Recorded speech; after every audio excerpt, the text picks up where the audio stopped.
Thank you very much, Mr. President. And first, let me say I would like to thank Mitch McConnell for his leadership, and I'd also like to thank Chuck Schumer for the enormous bipartisan support we had on this bill, and the many senators, both Republicans and Democrats, that worked tirelessly over the last 5 days on all the task force.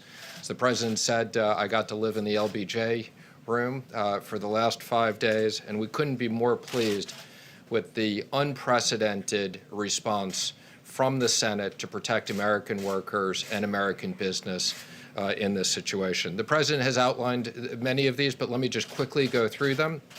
Again, small business retention loans.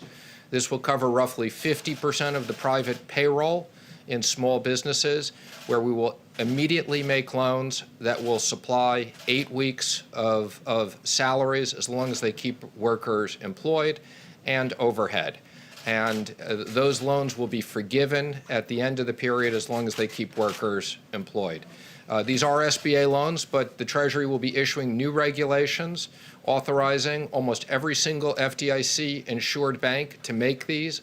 I expect by the end of next week, we will have a very simple process where these can be made and dispersed in the same day. So this will be a very simple system to get money into small business hands. For companies that don't qualify that, we have a economic program of tax incentives to retain workers. And as the President said, we have enhanced unemployment insurance for people who don't fit into these two programs that will be administered through the states. We also have economic impact payments. These will be within the next 3 weeks, direct payments into most people's deposit accounts. And for those that don't have it, we will be having the checks in the mail. Treasury will have additional authorities. We have $500 billion that we can use to work with the Federal Reserve for emergency programs that will create up to an additional $4 trillion, if needed, to support American business and American workers in an unprecedented way.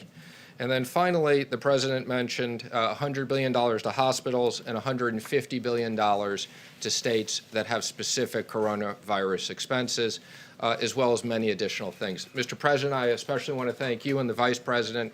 You were constantly available to us. We spoke constantly throughout the day. You gave us guidance and quick decisions on many issues. And again, thank everybody for this great bipartisan work. This is going to be enormous help for the American workers and the American economy. The President was very determined that Congress would move swiftly to protect hardworking Americans in business in this unprecedented situation.